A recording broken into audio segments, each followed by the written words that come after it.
بسم اللہ الرحمن الرحیم۔ السلام علیکم اسٹوڈنٹس، کیسے ہیں آپ؟ آج میں آپ کو لیکچر نمبر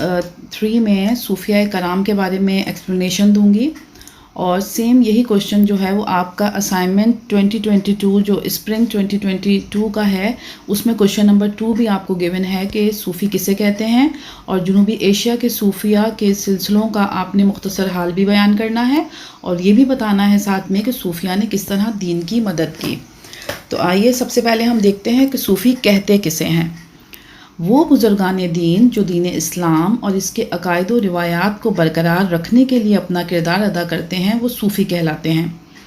یعنی اللہ تعالیٰ نے جو انبیاء کرام بھیجے ہیں، اور اب یہ انبیاء کرام بھیجنے کا جو سلسلہ ہے وہ حضرت محمد مصطفیٰ صلی اللہ علیہ وسلم پر جو ہے وہ ختم ہو چکا ہے۔ اب اور انبیاء دنیا میں نہیں آئیں گے، تو اللہ تعالیٰ کے دین کو آگے پھیلانے کا جو کام ہے وہ صوفیہ کرام یا بزرگان دین ہی کی مدد سے ہوتا ہے۔ تو یہ جو بزرگان دین ہیں، وہ جو ہیں دین اسلام کو پھیلانے میں جو ہے وہ اپنا کردار جو ہیں وہ بہت بہتر طریقے سے انہوں نے پہلے بھی ادا کیا ہے، اور ابھی تک مسلسل وہ ادا ہی کر رہے ہیں۔ صوفیہ کرام جو ہیں وہ دین کی نگہبانی، یعنی دین کو جو ہے وہ دور دراز تک پھیلانے کا جو ہے وہ ذریعہ ہیں۔ اور صوفیہ کرام نے جنوبی ایشیا میں جیسے ہی مسلمانوں کی آمد ہوئی، اس کے ساتھ ہی انہوں نے ایک سلسلہ شروع ہو گیا جنوبی ایشیا میں صوفیہ کرام کے آنے کا۔ اگر ہم جنوبی ایشیا کا جو ہے وہ بیک گراؤنڈ دیکھیں، یعنی مسلمانوں کی آمد سے پہلے 712 عیسوی سے ہم اگر پہلے کا جنوبی ایشیا کا اگر جو پورا اس کی جو علاقہ تھا اس کا اگر نقشہ کھینچے، تو وہ یہ نظر آتا ہے ہمیں کہ وہ پورا علاقہ تھا، وہاں پر جو مذہب تھا وہ ہندوازم جو ہے وہ وہاں پر زیادہ پھل پھول رہا تھا۔ یعنی چھوٹی چھوٹی ریاستیں تھیں، آپس میں جنگ و جدل ان میں مطلب آپس میں لڑائیاں رہتی تھیں، اور جو ہندو جو مذہب ہے وہ 4 جو ہے بڑی جماعتیں میں جو ہے وہ ڈیوائیڈ ہوا تھا۔ یعنی وہاں ذات پات کا بہت بڑے عمل دخل تھا، اور جو ان کے معاشرے میں جو ہے 4 ذاتوں کو بہت زیادہ اہمیت حاصل تھی۔ ان 4 ذاتوں کے ناموں میں پہلا نام جو ہے وہ برہمن ہے،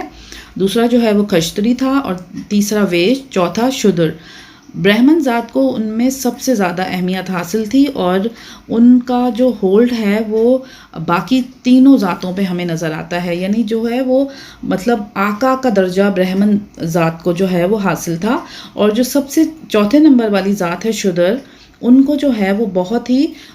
مطلب ظلم و ستم کا ان کو نشانہ بنایا جاتا تھا، اور معاشرے میں ان کو عزت کی نگاہ سے نہیں دیکھا جاتا تھا۔ لیکن جیسے ہی یہ صوفیہ کرام جو ہیں وہ جنوبی ایشیا میں آئے، جب یعنی محمد بن قاسم نے جب سندھ کو فتح کر لیا، تو اس کے بعد جو ہے وہ دین اسلام کو جو ہے وہ نسل در نسل جو ہے وہ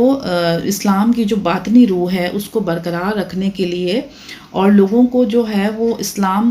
کے اندر داخل کرنے کے لیے جو فریضہ ان صوفیہ کرام نے انجام دیا ہے، اس کا مطلب کوئی ثانی ہمیں نظر نہیں آتا۔ اور بر صغیر میں جو اسلام کی نشر و اشاعت ہے، اصل میں یہ ان اولیاء کرام اور صوفیہ کرام کی ہی کہانی ہے، جنہوں نے انسانیت کے مقصد کے لیے، یعنی کہ اسلام کو پھیلانے کے مقصد کے لیے اپنی زندگی کو انہوں نے وقف کر دیا تھا، اور جو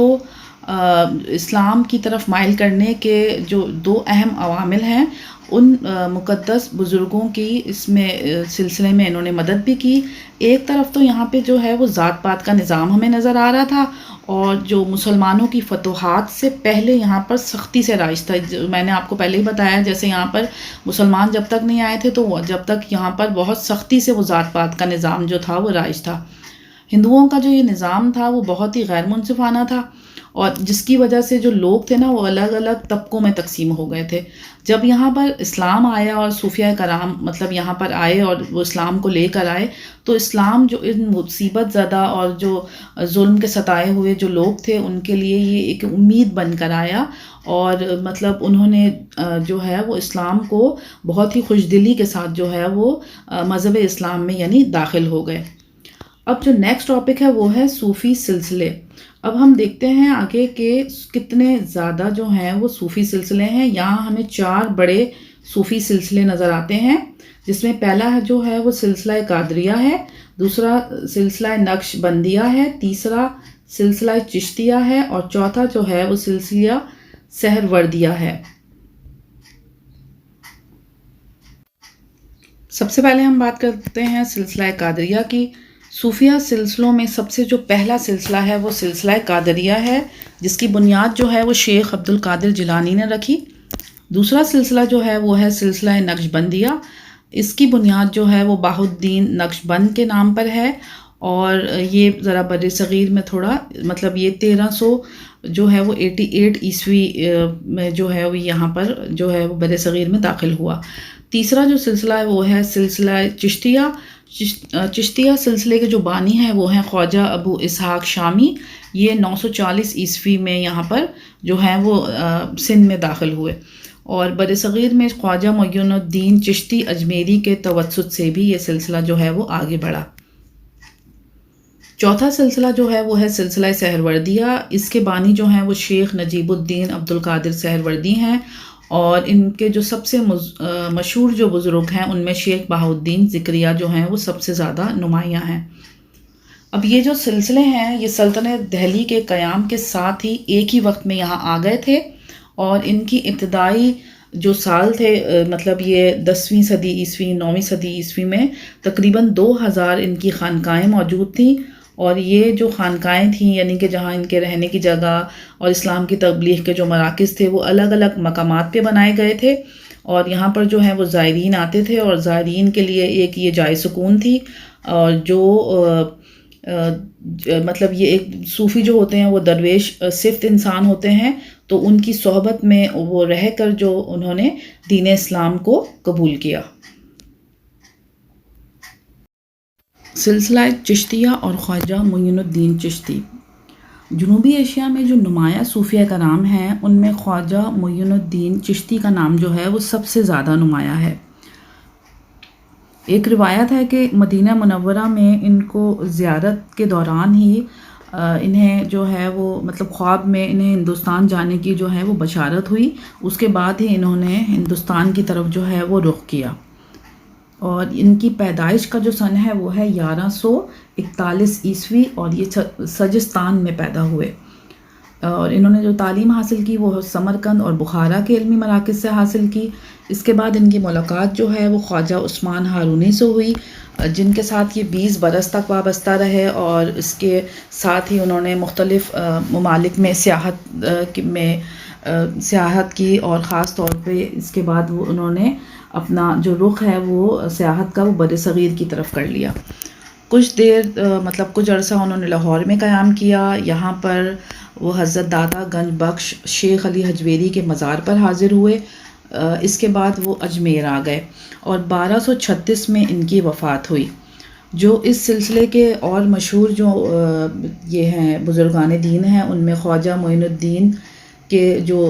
2 مرید تھے شیخ حمید الدین اور شیخ قطب الدین بختیار کاکی، یہ زیادہ مشہور ہوئے، اور اس کے بعد جو ہیں 2 خلیفہ ہیں، وہ خواجہ قطب الدین بختیار کاکی کے 2 خلیفہ تھے، ان میں ایک آ جاتے ہیں شیخ بہاء الدین غزنوی، اور دوسرے ہیں شیخ فرید الدین گنج شکر۔ انہوں نے بھی چشتیہ سلسلے کو زیادہ مقبول بنایا۔ اس کے بعد آتے ہیں خواجہ فرید مسعود گنج شکر، یہ ملتان کے نواں میں پیدا ہوئے، اور اس کے بعد ان کی ملاقات جو ہے وہ خواجہ قطب الدین بختیار کاکی سے ہوئی، اور ان سے جو ہے وہ انہوں نے کافی جو ہے ان سے قلبی فیض حاصل کیا، وہ قلبی طور پہ ان سے وابستہ ہو گئے، اور خدا پرستی اور پرہیزگاری میں کوئی بزرگ بھی گنج شکر پر سبقت حاصل نہیں کر سکا، یعنی بہت ہی پرہیزگار انسان ہوں گے۔ پہلے وہ ہانسی میں مقیم رہے، اس کے بعد جو ہے وہ پاک پتن منتقل ہو گئے، اور یہاں پر ان کے پاس دور دراز سے جو لوگ آتے تھے وہ جو ہے وہ ان سے روحانی طور پر فیضیاب ہوتے تھے، اور ان کے مشہور جو مرید ہیں ان میں خواجہ نظام الدین اولیاء جو ہیں وہ شامل ہیں، اور اس کے ساتھ ان کا جو یہ فیض تھا وہ انہوں نے ہی خواجہ نظام الدین اولیاء نے ہی آگے اس فیض کو آگے بڑھایا۔ نیکسٹ جو ہیں وہ صوفی میں آتے ہیں خواجہ نظام الدین اولیاء۔ نظام الدین اولیاء جو ہیں وہ ایسے صوفیوں میں شامل ہیں جن کے کردار سے اور عمل سے متاثر ہو کر لوگوں نے اسلام قبول کیا۔ آپ جو ہیں وہ اسلامی تعلیمات کو بہت ہی آسان فہم زبان میں لوگوں کے سامنے پیش کرتے تھے۔ خلافت کی مسند پر فائز ہونے کے بعد انہوں نے دہلی کو مرکز ہدایت بنایا، یعنی انہوں نے وہاں پر ہی تبلیغ کی، دہلی میں ہی۔ آپ حاکموں سے لا تعلق رہتے اور غریبوں پر زیادہ توجہ دیتے، یعنی کہ وہ جو ہے وہ خلافت کا انہیں مسند جب مل گیا تو انہوں نے اپنی پوری توجہ جو ہے وہ غریبوں پر دی، اور آپ نے اپنے مریدوں کو بھی خلافت دے کر، یعنی ان کو بھی اپنا خلیفہ بنا کر ہندوستان کے کونے کونے تک پہنچایا، تاکہ وہ جو اسلام کو پھیلانے کا کام ہے، دین اسلام کا پھیلانے کا کام ہے، اس کو تیزی کے ساتھ انجام دیں۔ نیکسٹ ہے شیخ بہاؤالدین ذکریہ۔ شیخ بہاؤالدین ذکریہ جو ہیں بر صغیر کے وہ سہروردیہ سلسلے کے بانی ہیں، اور یہ جو ہیں 1182 سے 1183 تک، مطلب ان کا جو ہے اس میں ڈاؤٹ ہے کہ یہ یا تو 1182 میں پیدا ہوئے ہیں یا یہ 1183 میں پیدا ہوئے ہیں۔ ملتان کے ایک نواح میں پیدا ہوئے، یعنی ملتان کے ارد گرد ہی کہیں یہ پیدا ہوئے، اور حضرت بہاؤالدین ذکریہ ملتانی کے آباء و اجداد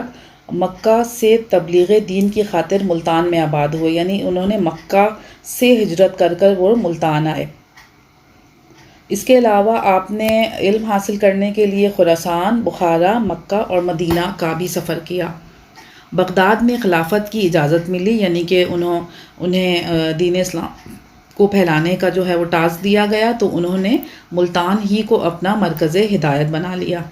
1262 عیسوی میں ان کا انتقال ہوا۔ شیخ بہاؤالدین ذکریہ ایک بہت ہی معتدل اور متوازن زندگی بسر کرنے کے قائل تھے، زاہدانہ ترک دنیا کے حق میں نہ تھے، یعنی کہ وہ ایک بالکل نہ تو انہوں نے اپنی زندگی میں مطلب اس طرح رکھا تھا کہ نہ تو وہ بالکل ہی انہوں نے دنیا ترک کر دی تھی، یعنی دنیاوی اپنے امور بھی بہت ہی اچھے طریقے سے، احسن طریقے سے سر انجام دیتے تھے، اور جو اسلام کو پھیلانے کا کام تھا وہ بھی بہت ہی وہ عمدہ طریقے سے انجام دے رہے تھے۔ ان کی نگاہ میں، یعنی ان کا جو اپنا ایک نظریہ تھا کہ مال و زر کی ملکیت جو ہے وہ صوفیانہ طرز زندگی میں حائل نہیں ہونی چاہیے۔ کہا جاتا ہے کہ 1257 میں جب یہاں منگول ملتان میں آئے، تو منگول جو تھے انہوں نے جب یہاں پر قتل و غارت گری شروع کی، تو انہوں نے اس وقت 1,00,000 درہم دے کر شہر کو بڑی تباہی سے بچا لیا تھا۔ تو یہ جو ہے ان کا بہت بڑا کارنامہ ہے، یعنی کہ اپنے ہی پیسے دے کے انہوں نے اس وقت کے لحاظ سے 1,00,000 درہم جو ہے وہ بہت اہمیت رکھتے تھے۔ تو ان کی نظر میں یعنی کہ مال و دولت بھی کوئی اتنی زیادہ اہمیت نہیں رکھتی تھی، اور لوگوں کی خاطر اور لوگوں کو بچانے کی خاطر انہوں نے اپنے 1,00,000 درہم جو ہیں وہ شہر کو بچانے کے لیے جو ہیں وہ صرف کیے۔ اس کے بعد ہے صدر الدین عارف۔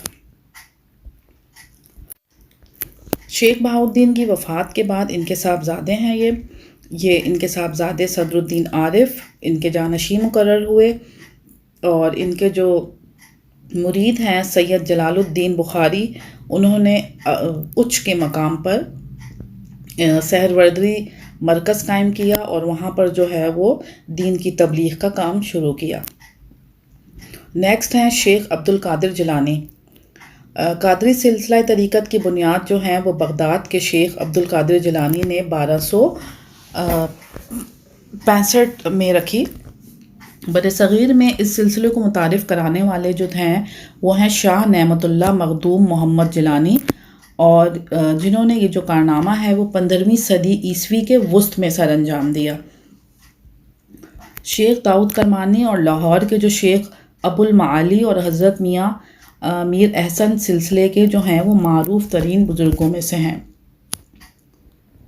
نقش بندیہ کو متعارف کرانے اور مقبول بنانے والوں میں جو ہیں وہ ان کے 2 صوفیہ کرام جو ہیں حضرت خواجہ باقی باللہ، اور ان کے جو مرید تھے حضرت شیخ احمد سرہندی، ان کا جو نام جو ہے وہ قابل ذکر ہے، اور انہوں نے سلسلہ نقشبندیہ کو بہت ہی اچھے طریقے سے جو ہے وہ آگے بڑھایا۔ اس کے علاوہ ایک اور نام ہے صوفیہ میں حضرت مجدد الف ثانی کا۔ ان کی قیادت میں بھی مسلم معاشرے میں داخل ہونے والی جو رسومات تھیں ان کو ختم کرنے کی انہوں نے عملی طور پر جو ہے وہ جد و جہد کی۔ اس کے بعد کا جو ٹاپک ہے وہ ہے جنوبی ایشیا میں اسلام کی اشاعت میں صوفیہ کرام نے کیا کردار ادا کیا۔ جنوبی ایشیا میں اگر ہم دیکھیں تو ہمیں یہ پتہ چلتا ہے کہ اسلام جو ہے وہ جنوبی ایشیا میں طاقت کے زور پہ نہیں آیا۔ سندھ کو فتح جو ہے وہ ایک جنگ کر کے ہی کیا گیا، لیکن جب محمد بن قاسم کے بعد یہاں پر ایک سلسلہ صوفیہ کرام کی آمد کا چل نکلا، تو پھر صوفیہ کرام کی جو خدمات تھیں اس کے نتیجے میں اسلام کی اشاعت ممکن ہوئی۔ یعنی ان کے کردار سے، ان کے جو رویے تھے، ان کا جو تبلیغ کا انداز تھا، اس سے لوگ متاثر ہوئے اور اس کے بعد انہوں نے اسلام کو قبول کیا۔ انہوں نے جو ہے صوفیہ کرام نے دین کو پھیلانے اور سمجھانے میں جو ہے وہ گراں قدر خدمات انجام دی، اور صوفیہ کرام کا جو بلند کردار تھا، سادہ زندگی، اور بالخصوص انہوں نے جو نچلی ذات کے جو طبقوں کو بہت زیادہ متاثر کیا، اور صوفیہ کرام کے حسن سلوک اور رواداری، محبت اور دریا دلی سے معاشرے کے کچلے ہوئے طبقوں میں ایک انقلاب برپا کر دیا، اور لوگوں نے اسلامی تعلیمات سے متاثر ہو کر اسلام قبول کرنا شروع کر دیا۔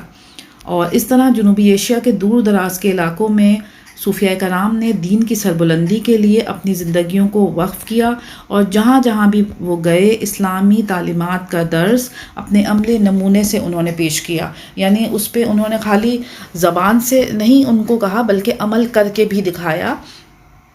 جس کی وجہ سے جو ہے وہ متاثر ہوئے، اور جو ان کا ذات پات کا اور چھوت چھات کا جو ایک فرسودہ نظام تھا، اس طبقے سے جو لوگ جڑے ہوئے تھے انہوں نے صوفیہ کرام کے ہاتھ پہ بیعت کر کے اسلام کے دائرہ کار میں وہ شامل ہوتے گئے، اور اس طرح جنوبی ایشیا میں ایک عمدہ اور مثالی معاشرہ انہوں نے قائم کیا۔ تو یہ تمام جو تھیں وہ آج کے لیکچر میں جو ہے میں نے آپ کو بتائیں کہ صوفیہ کرام نے جنوبی ایشیا میں 712 عیسوی کے بعد کس طریقے سے اسلام پھیلایا۔